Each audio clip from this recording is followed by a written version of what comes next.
need to unmute ourselves. Sorry. Steve, you want to introduce yourself?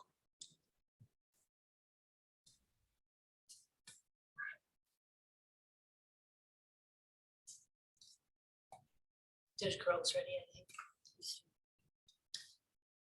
Judge, you want to introduce yourself? I'm Judge Carroll with Airway Heights Municipal Court. I'm sorry I couldn't be there in person today. I have a docket at 1 o'clock and I wouldn't be able to make it back in time. So I'm here over Zoom. And Diane? Hi, everyone. I'm Diane Lindquist. I'm the data analyst working with Directors Barber and Karen. Mr. Bartel? Yep, Steve Bartel, Spokane County Director. All right. The first thing we have up on the agenda is approval of the February 9th minutes. We have any discussion points on that? There's a typo on item number 6, bullet 1 in the second line, just a tiny typo. Reads MacArthur Foundation and confirmed that the grant in not being terminated. I think it's supposed to be is not. Tell me where that is again. I'm sorry. Bullet where? Item 6. Item 6, bullet 1, the second line Okay, toward the end, got it. grant is not being terminated. Karen, on page 1, it's just for, it says county clerk, vice clerk of Superior Court, just scratch out sorting advice, just scratch the rest of that out. It'll be on page 1 on the, Got it. Vice Thank you. clerk. Okay. Will do. Any other discussion on the minutes? Hearing none, motion to approve the minutes. motion to approve. Seconded. All in favor? I'm going to abstain. I was not present at the meeting. Any nays? Hearing none, motion approved. Next agenda item is the bylaws subcommittee discussion and recommendations. Ken Sparber, do you want to deal with that? Sure. I should say, my apologies, Director Sparber. Old habit. You know what, I answer to anything, as you guys clearly know. Thank you, Sheriff. Yeah. The subcommittee spent some time working through it, and there was quite a bit of going back and forth to look into the bylaws. Ultimately, the draft that was drafted was in line with the resolution as it was presented from the Board of County Commissioners. And I think that we have at least a draft that we'd like to present to you all for review and approval at some point. So I don't know what, if you want to look through it. I'm assuming all of you would want to take some time to look to the bylaw to make sure that we haven't done anything that's that you see or you'd want to change in it. So I would propose that we produce a copy for everyone to look at, Sheriff, and that they can go through the bylaws. And We haven't done the public comment section yet. oh, We were going to talk about that. that's in And there. we also have to, according to the resolution, we have to get it to them at least 10 days prior Okay. to voting on it. And that's Karen keeping me on track, which I Yeah. like a lot. So a portion of it, like Karen was saying, with that meeting location and duration that has to be discussed as part of it that hasn't been addressed in the bylaws. And another component, which is the open meetings and taking public comment, also hasn't been addressed in the bylaws yet. So those also would have to be something that we would bring forward. And I do have a draft of, we'd have to send it out here, of the open meeting form. And so we'd also provide a copy for each of you to look for this as well. Any other- Just to make sure that I'm tracking properly. There are two sections that you're still working on. Yeah. Those two sections would be the meeting location and duration. And the next one would be the open meetings and public comment discussion. We have a draft of it, but it would also have to be, for review of all the members of the committee. Right. So, So do you want to send the committee what you have drafted to this date, and the committee is going to come back to us next month with a recommendation on the meeting location and duration? Is that what I'm hearing? yeah, we need to settle on how we're gonna handle these meetings and when the community is involved with part of it. it's fine. Sorry, I Yeah. believe I sent the bylaws to everybody. Didn't I send you the working copy of the bylaws? to where we're at? I'm seeing, I didn't. Okay, yes or no? Okay, so we will. yeah, And then we'll send our proposal for for the open the open meeting. building.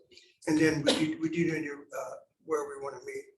And the meeting spaces become kind of hard because we used to meet over in the health district, which was so easy to do, but we're gonna have to pick up a different venue that we can do it, include the public in. So, And this room is not always available, so, yeah, That and this room's not big enough. right, When we put public in right. that mix. Is there a reason that we can't go back? We can check on it, but when I did it before, you had to have it before the year started to get it reserved every week. So I can check and see the availability, but unless somebody else has some suggestions of a better, a large enough location to do these at, so it's tough. it is tough. I got a question. Yeah. For Mike. So the bylaws committee is going to meet one more time? Is that the plan? Yeah, I do least. think we have to, yeah, Yeah, at least at one. least. This is pretty, we should be able to work through this pretty quick, those two Absolutely. items. So I wasn't sure if that's what we're gonna do. So Yeah. that sounds good.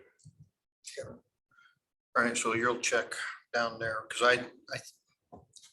I like that area because it's a large room. We can actually have members of the public in. And it's a little bit centralized. Venues are really tough right now. Got another suggestion might be the Champions Room or at the arena. Is virtual off the table? What's that? Is virtual off the table? I'm not a huge fan of virtual when we're actually trying to work out issues and have discussions and things like that. I'll leave it up to you. That's my 2 cents. I like looking at people. I like to have interaction. I don't really care much for the Zoom aspects of things. I don't think you really get to know people by that. You get to know people by being in the room with them, talking to them, and working through issues.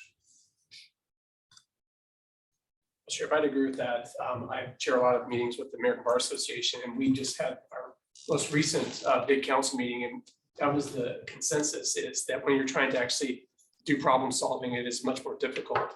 I would say as long as we have a hybrid option for people like Judge who has court, that works. But it seems like being together, we are able to maybe flesh things out a little faster and quicker and get to solutions. So I support you on that. One thing though, once we get a final draft for everybody to review, keeping in line with what the committee agreed to very early on, this bylaws should be one of the first things we run through the lens of the disparity tool that we have.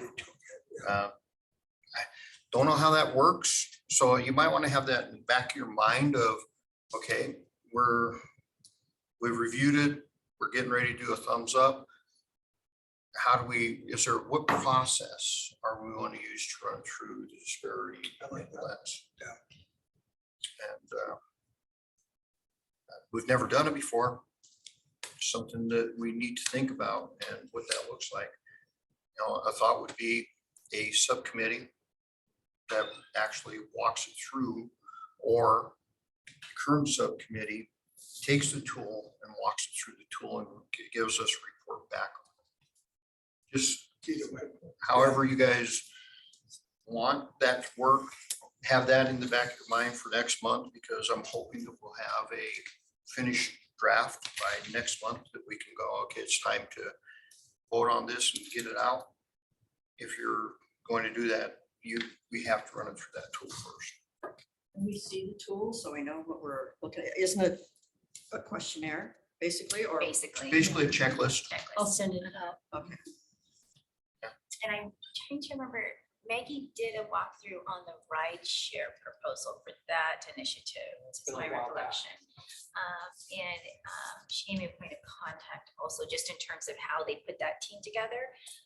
So I'll reach out to look back through my emails and see, but also maybe work with the existing, because isn't there a race equity disparity subcommittee as part of the SRLJC? They're not meeting right now. Oh, they're not meeting. They Okay. were waiting on instructions from this From this group. panel. Okay. So that's another agenda item. that There's a we need lot to of talk- housekeeping things we gotta do. That's what's going on. Yeah, okay. All right. So how much, I'm sorry. So you have experience, don't you? Judge Mauer, the courts are using this already. Have you guys adopted it? Or We did adopt it. We adopted it for any significant policy at the discretion of the judges. And so far, we haven't instituted any new policies. So as opposed to just administrative decisions, I mean, we don't want to run it through the toolkit if we're trying to decide, what color pens to use, or something like that. But when we're looking at significant policy changes, the bench has voted to adopt it. this is, like I said, our first chance to walk through that. So just think about that process, how you want that to look and how you want that to flow. Anything else on that issue? Can I ask a quick question? Do you know at this point, are they gonna still be an hour and a half meetings, or are we moving to an hour? Did they ever change? Because I hadn't been here for a while, so are they still staying 12 to 1:30 as far as you know? We've never really moved off that Okay, aspect.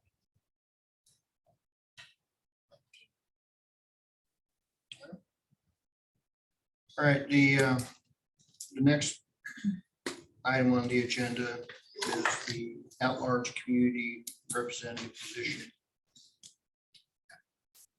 We have how many open? I know there's one, right? Or is it two? I know there's just one one open, of the- and it's supposed to be a victim's advocate position. And what I believe that there have been people that have applied for it already in the past, but I haven't seen those at this point, so I can look and see. All right. And if I'm not mistaken, the Board of County Commissioners are the ones that actually do that selection. Yes. Are we still gonna use our strategic work group to go through the nomination process and provide nominations forward for the board to look at? That's what we used to do. We don't have that work group at this point, unless you want to reestablish it, so. I thought that was pretty effective, that group got, there's so many different people, Justin and I and John, and a couple of folks. Then you have all these nominations come in and you go through them on the criteria, and then you provide to the chair and the co-chair nominations for the board to take a look at. Well, why don't we set that process up so we can get this position appointed? It's been vacant, I think, way too long, so. Who would like to sit on the nominating committee? We'll just call it that. I'll volunteer. I'll do that. Sean, Do it. Kim, Justin, anybody else? Mike, I guess. He's a standing invited to every committee. I know. Those names get forwarded to us. Kicking and screaming the whole way. Yes, I'll be happy to. Anybody else? Just a question. Do we know why the board votes on the members of this? I know there was established, but I know that they've removed themselves from the committee. But for the purposes, the legal authority is vested in them. Okay. To put people on or take people off. Mhm. So they have to, by law, do that work. Okay, thank you. Yeah. I think that once the committee goes through the nominees, brings it to the full council, we gave it a yay or nay for the name up to the board, and then they can see what they want. So we have to announce a request. Open it up. Open the nominations again. How did we do that in the past? Just order- Well, it was published through the website Okay. and stuff, but like I said, I think that they might have already gotten some applicants for that position and it never moved forward through the county commissioners, but I'll look and I'll make sure, and we'll probably have to reopen it again. Yeah, I think so. So, We yeah. need to, announce it, advertise it. Yeah. Wherever we can, so we can get a good, we had a fair amount of people. That was the whole idea behind that committee is we kind of, we had a point system that we developed. And so that we came up with top 4 or something like that. Everybody voted and then we did the top numbers.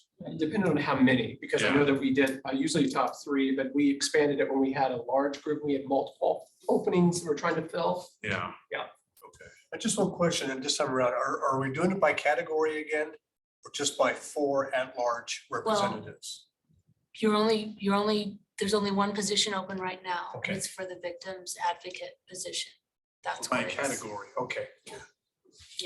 And just so everybody at the table, if anybody's new, can you define what a victim advocate is? I can't.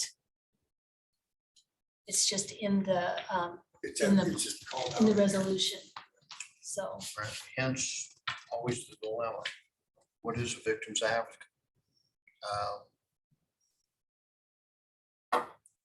I'll tell you, that's been one of the things that I hear in the community is, how is that person a victim advocate? What's that definition? How did you come to that conclusion? I don't have an answer for them when they ask that question. I just don't. And apparently the table really doesn't have, it's basically at large, folks, when you look at it. Under our current scheme, it's purely at large. We haven't defined what we're looking for. You haven't defined what you're looking for, how you put something out. I guess, Sheriff, we probably just have to look at the applications and see what strengths they have, and then ultimately the finalists, like the commissioners get to decide who fits that definition the best, I guess. They're probably the arbiters of the real definition. It'd be nice to know what their definition of victim advocate is. What they're looking for. What are you looking for? So the next position, Karen, coming out is it Carmen's position that is the next one up? yes. And that's when It's, October, this October. we should be in advance of that. We should be talking about that, like, Yes. Yes. in August, September, running through the process so that it's not a last minute thing. That's what I would put it out in August because that gives you August, September, October when Carmen steps out. So you're not in this position of having one vacant for months now. And one of us has to have a seat on that committee, on the racial equity committee. Is that correct, Karen, or is that? Sorry. On the racial and equity committee, is one of that committee have to sit on that, one of us? Or does the person that's elected as Carmen's role sit in that role? Yes. Okay. That makes sense. Okay. Right, so I wonder, I'm sorry, just to kind of harken back to the question of definitions, I'm wondering if when we put out the advertisement for the victim advocate position, we could put something in there like, not necessarily a required qualification, but something like experience either as a impacted person, a victim, or a history or experience working with impacted communities as a victim advocate, something just to kind of give people an idea of what we're looking for. yes, sir. That would hurt to maybe suggest Devil's some advocate. experience. Yeah. Devil's advocate, what's impact the community? Well, I guess what comes up to top of mind for me is like, somebody who's worked in the domestic violence victims advocacy arena, or victims of crime in some other capacity. Crimes, property, it's not, Sexual assault. Yeah. we can leave it open-ended, but it might just be a jumping off. No, I point agree with you, for those Your to- Honor. I think we should at least try to narrow it down going. Preferences will be given to those who Yes. can show that they have actually advocated for victims. Yeah. Well, could we do this? Take a look at what the language was the last time we put this position out. Get that to us by next week.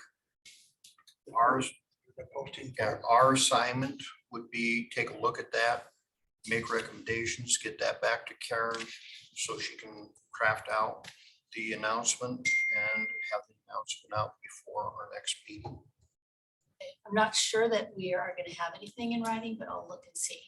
Because I don't think when we did this before, we had a victim's advocate seat. I think this is new, or maybe I'm No, wrong. we had. Maybe I'm I think we wrong. did. I think it was Aaron. Yeah. Aaron Huger, from Little right? Kennedy. Yeah, I just don't know that they labeled her seat as a victim's Oh, yeah. advocate Yeah, I seat. think we did. So, We did. okay, okay, all right. Yeah, I'll look her and see what I time can find. would be great. Yeah. So if we can, so we don't have to recreate the wheel, figure out how we announced this the last time. Send that out. We'll take a look at it. If we have some suggestions, send it back to you, craft it out, and then get it put out. Because I would really like to have this out before our next meeting with a closing date of June. Want all names by June, Applicants in by June. and then have the selection by no later than July. That way, when we start the new process in August for the next one. And we have but we'll have a process in place, which is nice, you know. And then, did you get the composition of the group, Karen? Did you get the names written down? Oh, yes, I did, yes. All right. One bullet point that I apparently forgot to ask to get put on was the assisted release program. After discussions, Judge Bauer, would you like to report on what the status is? Sure. So the matter was taken to the district court bench for vote. It did not pass for district court. So the motion proposed was there were two motions. One was either to adopt essentially the scenario kind of articulated in Mike's Built up the March, charter, I think yeah. it was, email that did not pass, or to have the district court be named as either a grantee or administrator of the supported release program for purposes of administering the supported release program, and that did not pass by a vote of 2 yeas, 4 nays, 2 abstains. Some of the concerns that were raised were kind of, I think philosophically, the judges certainly still support supported release. There was conversation around the appropriateness of the bench spearheading a program where really it's the defense that's going to identify. As a matter of fact, within the proposal that was agreed upon in terms of programming, there's actually a provision in there that says the judges cannot propose supported release from the bench. It has to be brought by defense counsel. And so the tension that I think the judges identified is that if we're in charge of the program and it's a release program essentially, and we're not getting enough bodies in there for whatever reason, then we're in a position of having to go to defense and say, hey, you need to bring bodies in to feed this program, when really the bench is there to determine what are the appropriate release provisions one way or the other. If the program starts having difficulties in terms of programming issues or something of that nature, again, we would be the entity that would have selected that third-party provider, how that's running, and then we would be essentially as the administrator responsible for addressing or arguably perhaps having conversations about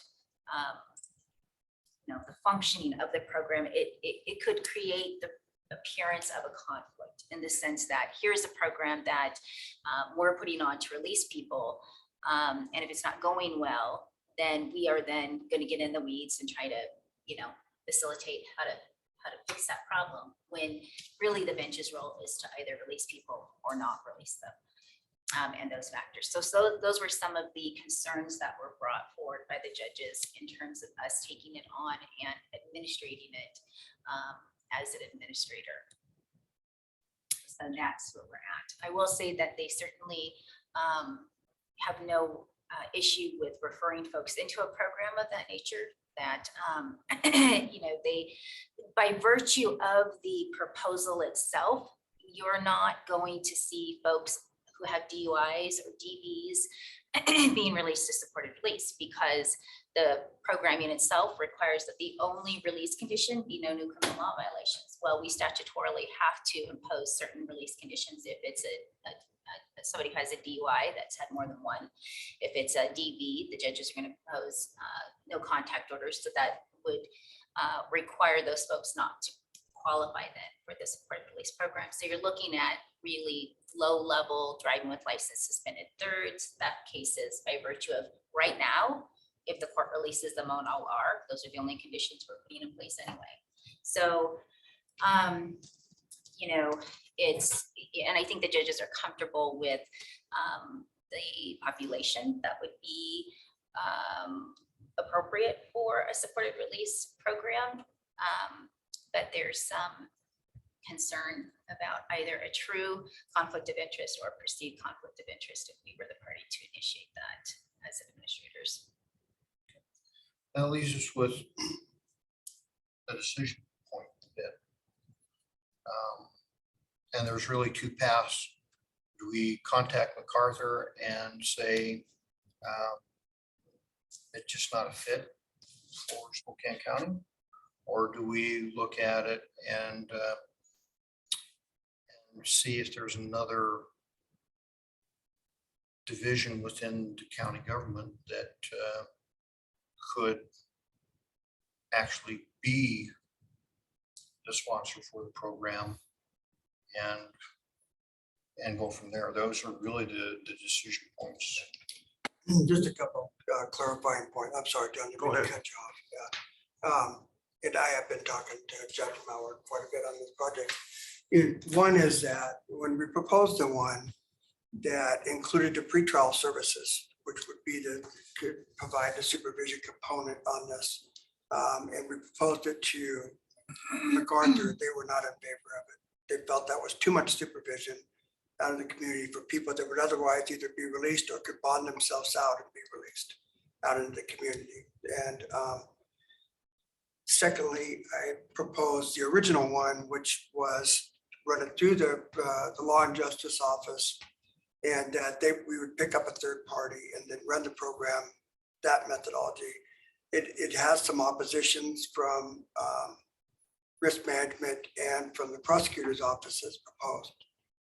And then lastly, we had talked about just giving the money to MacArthur and have it funneled directly to a court and cut out the county altogether.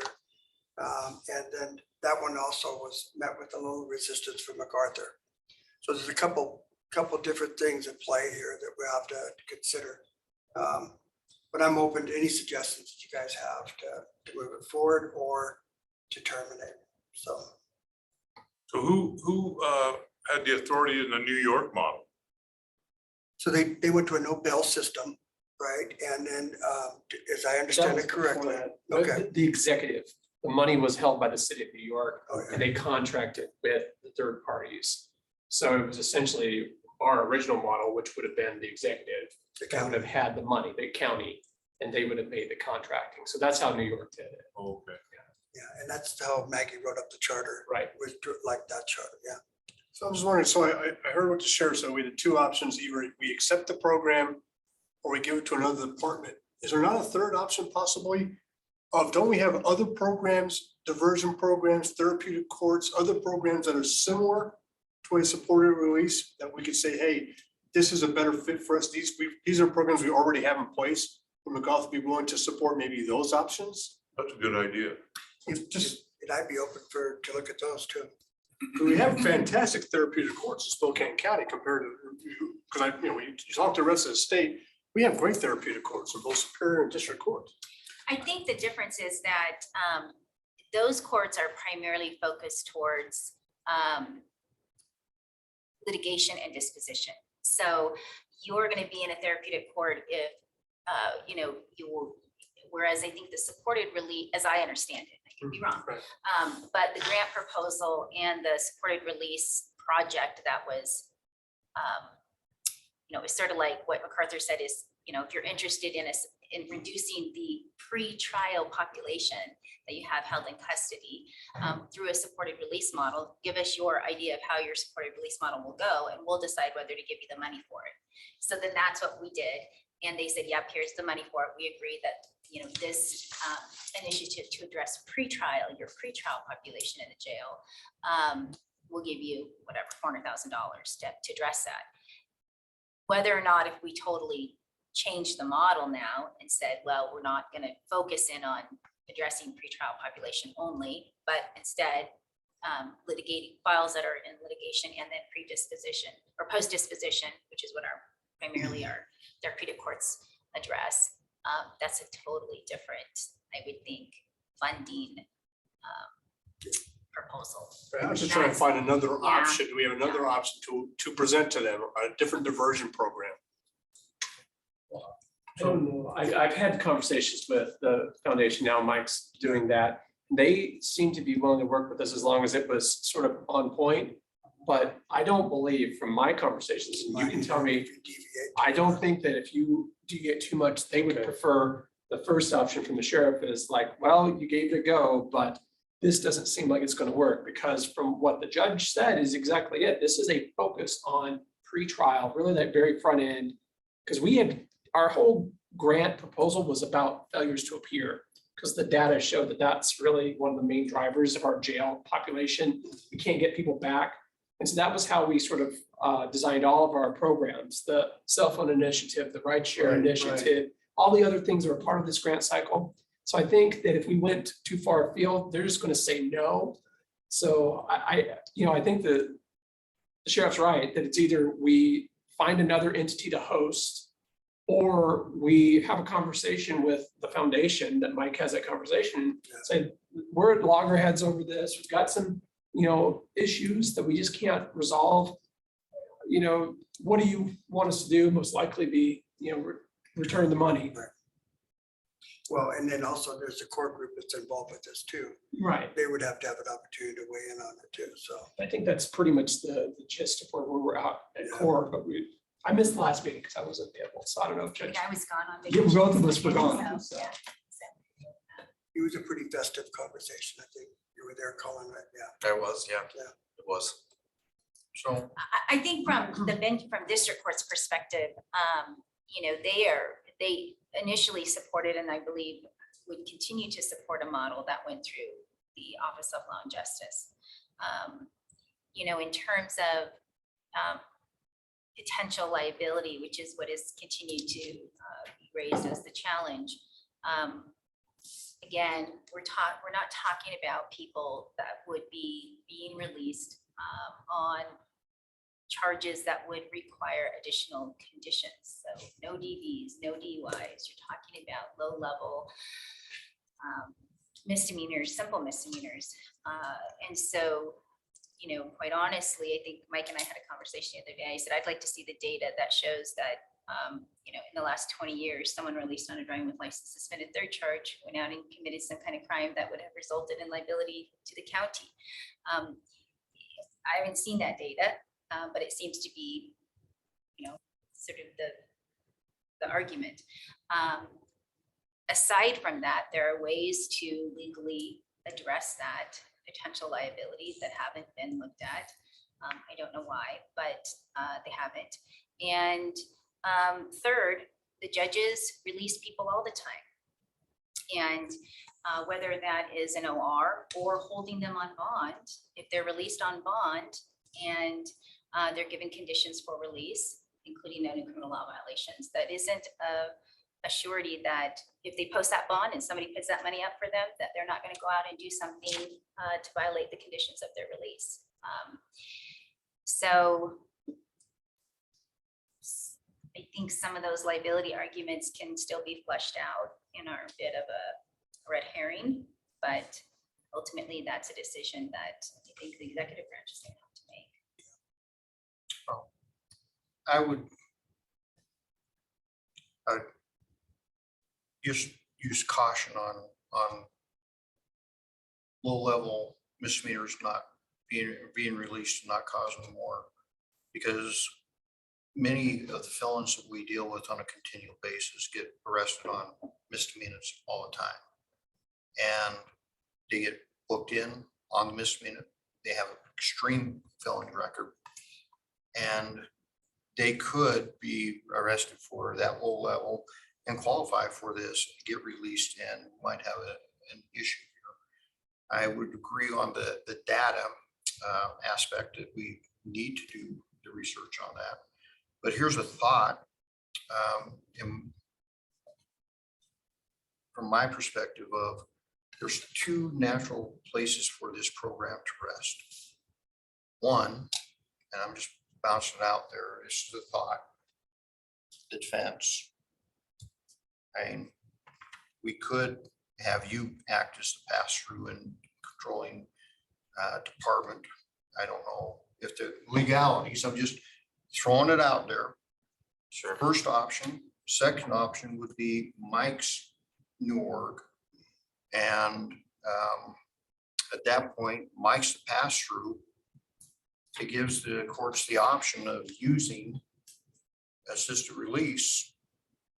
And the one part that just makes me really worry about the system, and this is a systemic issue, we don't have a risk tool, folks. All right, we have, I would not want to be a judge trying to make a decision on who to release when I don't have a risk tool. And I don't have a risk tool that I know that a very strong pretrial services arm is using to help me make decisions on who I should be releasing to these type of programs. So that is my biggest concern, is no risk tool. How do you make that type of decision if you don't have a strong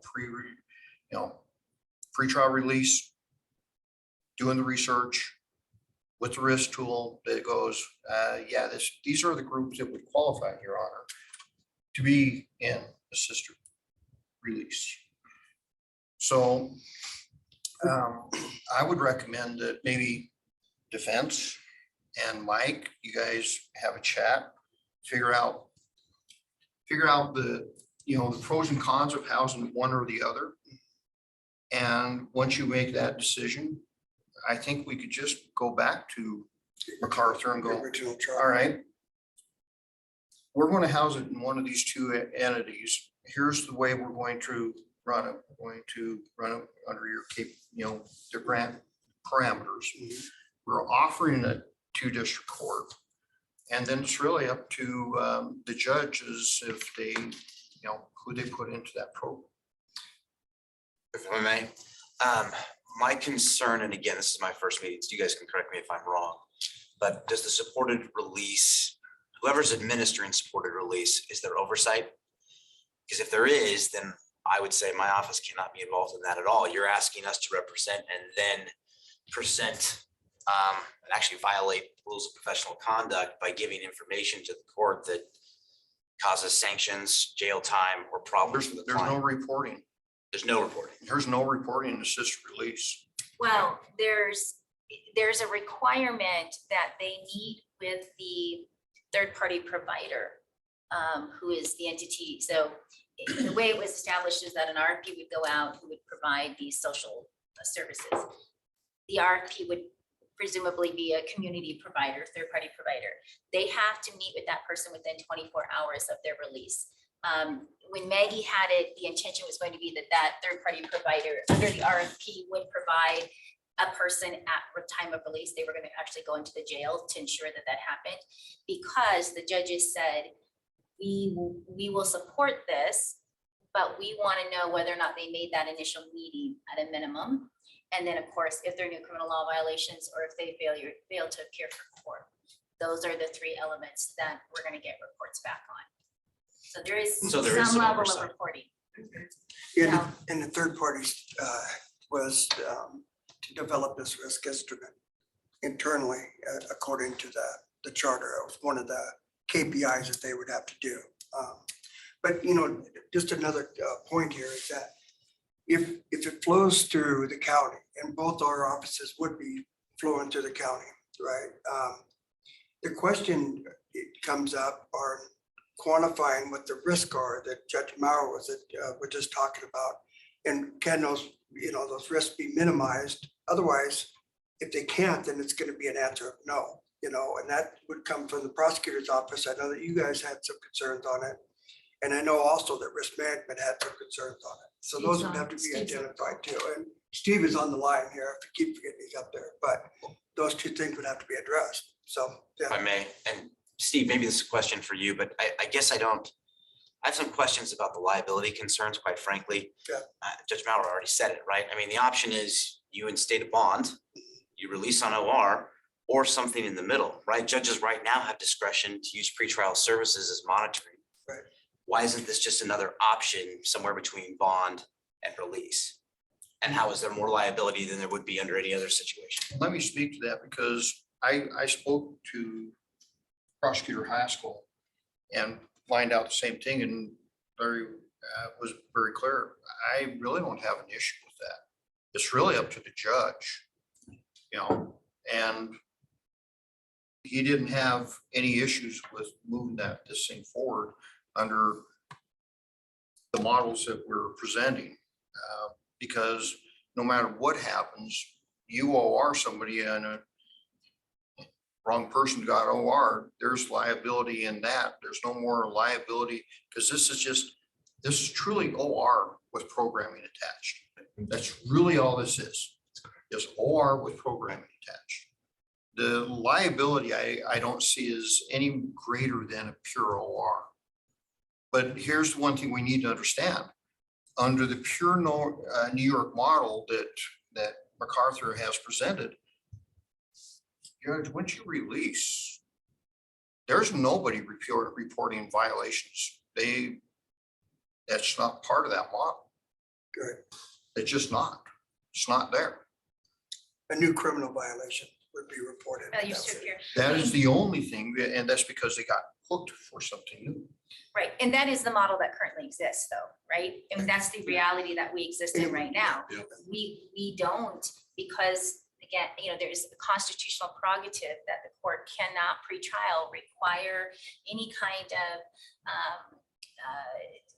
therapy, counseling, mental health, drug, alcohol. I mean, we're not allowed to. So the only reports that we get is, are they violating, you know, conditions of release that we can reasonably relate to the crime that they've been charged with. And those are typically, you know, no new criminal laws, come to court. If it's a DV, no contact orders. If it's DUIs, depending on the severity of how many times they've had DUIs, other testing mechanisms, because that's been legislatively granted to the court to order.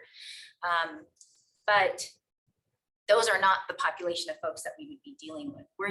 The folks that would qualify by virtue of the conditions that we would be placing would be folks that we would be ORing anyway.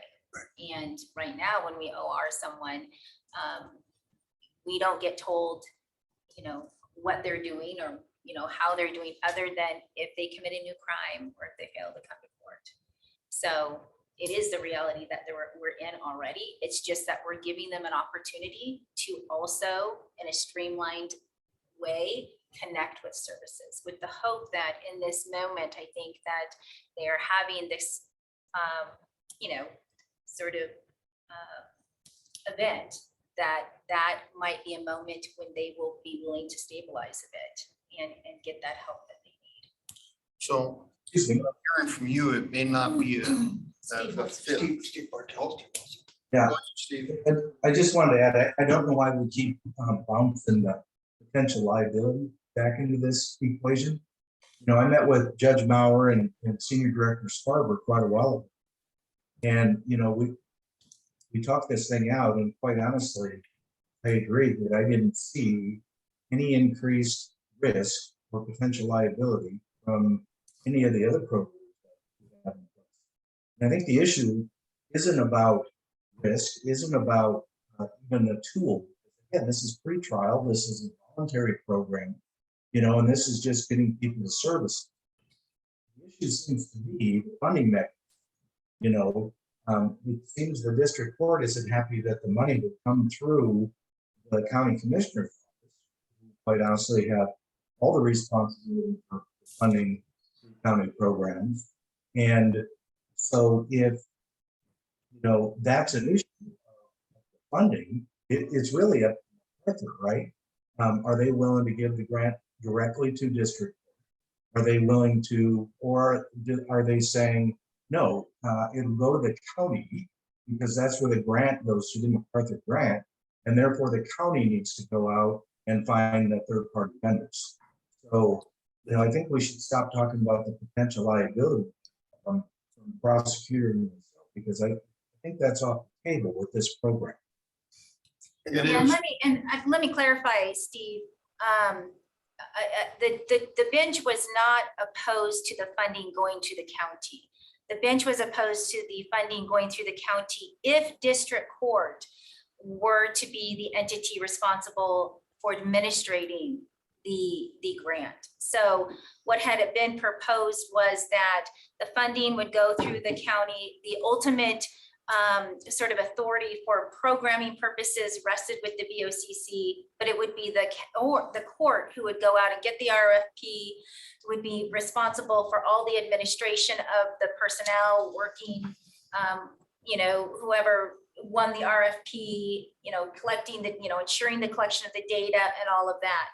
And so under that model, which was one of the proposed models, the concern that the bench had was that you would have the judiciary essentially at the end of the day having to answer to the BOCC, a separate branch of government. So then the next proposed model was, okay, then just we'll have the money will always rest with the county because it was awarded to the county. But then we would have the second proposed model was changing the administrator from the Board of County Commissioners to specifically district court. Money still going through, of course, the county and the grants office. And the bench had concerns, which is what I previously reported on, about the appearance of there being a conflict of interest if we did it in that fashion. So just so I'm clear, just so it's clear, I think those were the issues that the bench had under the two proposed models. And Steve, the reason I brought up risk management is to give you a voice here, you know, because there was some concerns early on. We need to, you know, vet those out. And it makes the most sense to go through the Law and Justice Office, quite frankly, and us to hire a third party to do it. And then we would monitor the information and file the reports with the MacArthur Foundation. But if I'm hearing that that's not the liability, it really isn't the issue, then the finance part of it really isn't an issue either. So that just leaves us resting with the prosecutors, and maybe we could get that cleared up as well. So, You know, and I think I've already cleared it up. And I mean, I've had conversations with Larry about supported release, and granted, I haven't been present for all of the conversations on this program, but I mean, hearing what Judge Maurer had to say today, I mean, I think it's like any release program. My office is always just going to be looking at 3.2 and what those parameters are and making recommendations. So can I promise that we're going to send everyone to supported release? Of course not. You guys aren't asking for that. But what I can tell you is if it's an option, that my office, of course, will look at those parameters and make the appropriate recommendations to the court. So I think we killed the liability discussion about 2 months ago, because we really found that there's really no additional liability. So I want to take that suggestion away from you and go back to Mike and go, All right. It sits in your court. This is something we talked about doing. The courts are willing to use it. How long would it take you to get an RFP together and get this up and running? There's already one drafted right now. So I just have to look through it and then maybe have a couple eyes look it over and then go from there. All right, because I would like to, our target date was 1st of May. Okay, let's go 1st of June if we've got an RFP already. Get it out there and see if we can get it up and running. It's just another option for you all to take a look at. The more important discussion, folks, really is this. This county needs to get a risk tool. We have to develop a risk tool. So my recommendation would be, get this portion up and running. We've talked about it enough. I think we've ironed out all the wrinkles at this point. Good. And the next project I think we need to really take a look at is how do we find a risk tool that is viable and strong enough to make sure the bench is getting the data necessary to make proper release decisions. Well, and it's tough, right? Because we did something, we kind of tipped our toes in that pool, I think, when we had. We've done it We 4 drowned times. in the pond. 4 times. But we had the grid that rated and, it gave numbers and it was helpful, but I think the challenge that comes with risk tools is that there's always a question of, ultimately, and this is not my field of study, but there's an argument to be made that, which is counterintuitive, I admit from the get-go, but that past conduct is not always the greatest predictor of current conduct. And yet that is what risk tools are based off of. They're based off of prior criminal history for the that's the biggest, most significant portion of a risk tool. And so there's a lot of factors, I think, that when you look at risk tools that cause some concern, but at this end of the day, what you have is judges who are just in their brains doing a risk assessment.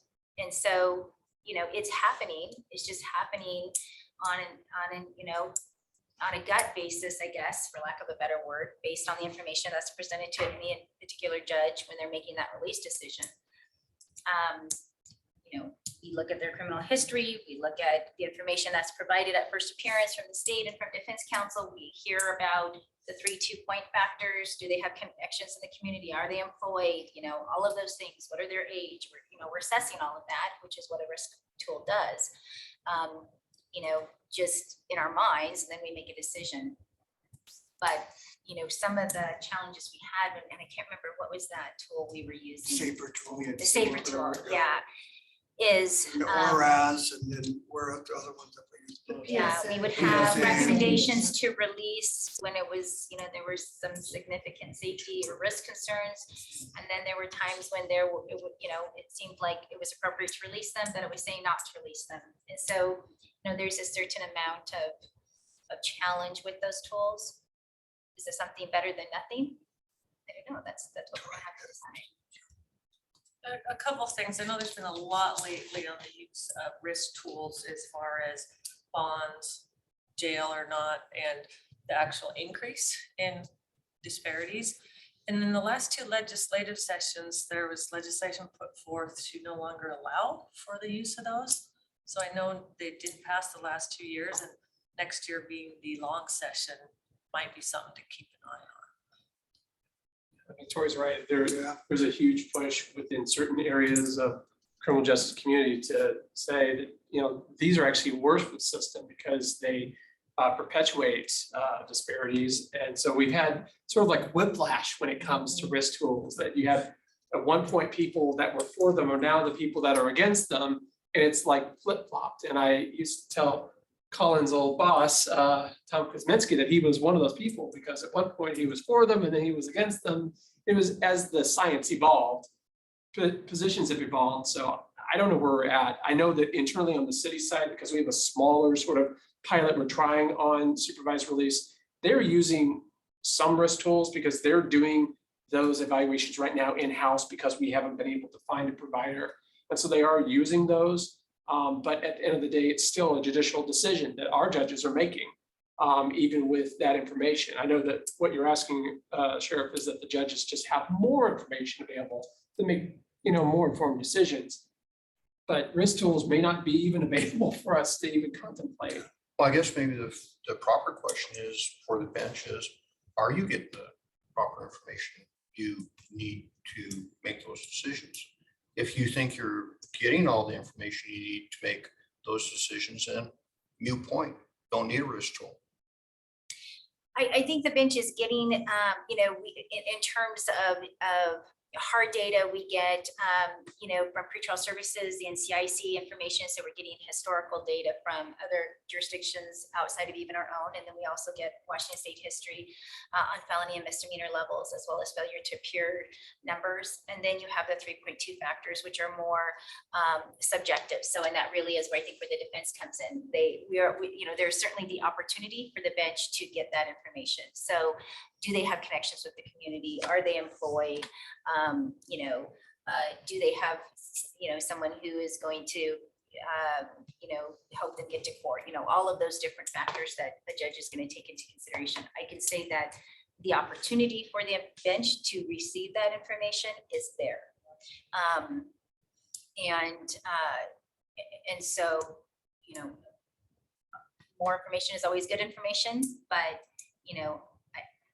we get essentially what there is to be given at this point in time. All right. So if I got this correct, I'm gonna take care of the RFP, get it drafted up, I'm gonna send it to the stakeholders, all the stakeholders to take a quick review of it. You return it to me, and then moving forward, I'll make the proposal that runs through our office and get it going. Julie, that what I'm on the hearing? Superior Court level, would you agree that? Yes, the oh judges yes, I get great PSAs, which have criminal history, which have out of state, which have housing, income, when they get the housing and income information. Because that comes from the defendant themselves, but we get the PSAs on a regular basis. And I think have that information. it's important to note too, like when pretrial services sends us a report, to me as a prosecutor, one of the things that's most important is this person currently in a release program? Are they currently being supervised by another county or another entity? And I think especially when we're looking at using this new program, well, have they been successful on release? Because if I'm going to recommend that someone go to a release program, that's something that I want to know. Have they been following up with court orders? Have they been checking in with probation and doing those things? And I think we already get that information on our current forms. The second look program had that information. Whether they've been in, out, makes. Once we know where they've been. Yeah, I was just gonna say the pretrial services does a nice job of providing us with that information, and it is pretty much a risk assessment. It is a tool. And go to what Justin said, and I wasn't privy to your conversation with Tom, obviously. I think part of the problem the defense had with the risk assessment tool is it was asking a third party to weigh in and take some discretion away from the bench, which ultimately it's their decision whether or not to release or set bond, as everybody knows. So I think it wasn't the more information part. I think more information is always a good thing, right? It's the fact that there was being an assessment, hey, release, don't release, in my opinion, when that's just another part of the case. So Steve Bartel actually asked a very good question on the chat, and Steve asked, what's the basis of the challenges to the tool? And the basis of the challenges have been that the tool, as Tori said, that people still are in jail, and actually in some instances in jurisdictions that put them in, their incarceration rate went up because depending on the factors. And then secondarily, a lot of the data points within the tool are based on past criminal history, and a lot of defense activists are saying, well, there's over policing, there's over prosecution of certain groups, and based upon that, the whole basis of the tool, the foundation of it has sort of a racial tinge to it, so racist tinge. So there's a lot of pushback from defense communities that were initially very, very supportive of the tool, hoping to get it out of the hands of judges that would make arbitrary decisions. But then they saw it was the exact opposite was happening. People were being held more often, And it was the same information, but it was packaged in a way that made it look really good, but it was the same information. So it's sort of a jumbled mess at the end of the day when it comes to the risk tools about who supports what and when. And our experience was sort of all over the board about who liked them and who didn't. Because there were points where, like our office, we were upset with some of the decisions. I know that Larry's office was upset, but then there were some points where we were getting these weird things where people were being suggested to be released when they had horrific crimes and vice versa. So I don't know if they're a panacea. I'm all for having the most information for all the decision makers, but they're not a panacea. Well, at I the end of just the wanna make- day, there is nothing, at least from what I can, my understanding of the ones that we've used, none of the information upon which the risk assessment tools are based, the court already had that information at their disposal. So it's not like we were given new information, or additional information, we were just given the information in a different way. I will say there may have been some information not provided that might otherwise have been provided. So I know there was which there may be some value to that. There was they stopped counting prior crimes past a certain point. So, it might have been that, but we got that information in the NCIC or in the first appearance evaluation. So we get that information regardless. And then backing up on the supported release, it's a needs assessment is what they're looking at. Correct. It's not a risk. That's correct. So just to make that qualifying, That's very clear. Yeah. So one of the things that I worry about as an advocate for the justice involved, my justice involved friends is, are we setting them up for failure? Sometimes I've had parents come to me and say, I did a lot of work volunteering at the DOC and at the county jail for a number of years. Parents come to me and say, you've let my son or daughter down. There's no programs. And so if we do these releases in this way, I'm worried about reoffending, because the second and third time you reoffend, you really start to feel worthless. And I'm not a good person and those kind of things.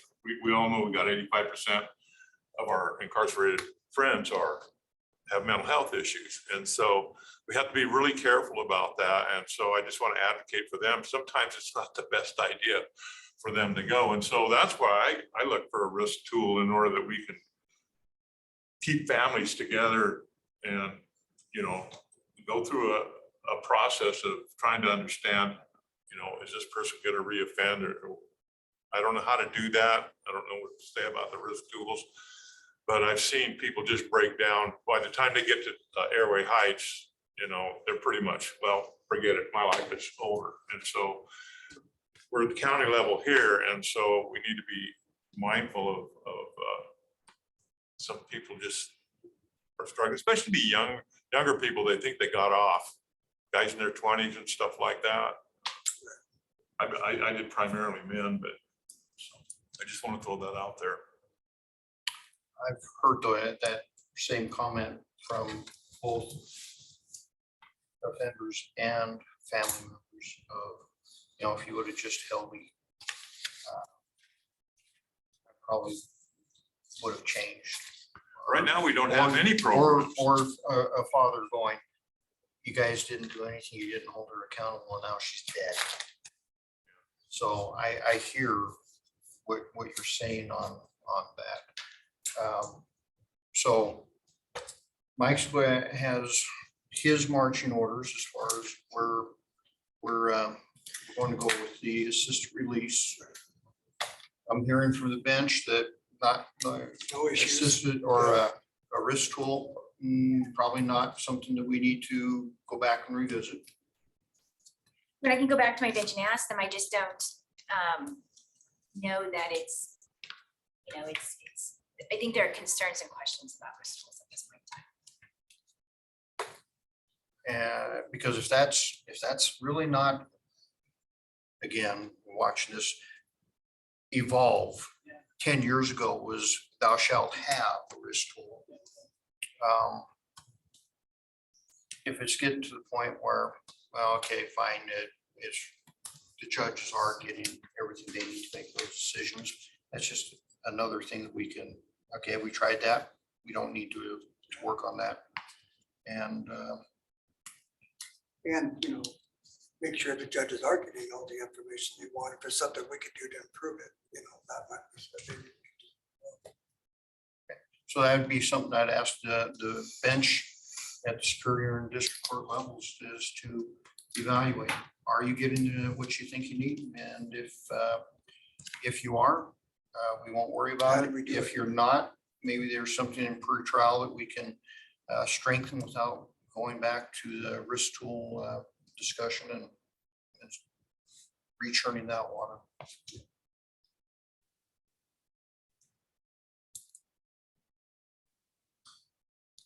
All right. Okay. Anything from the table?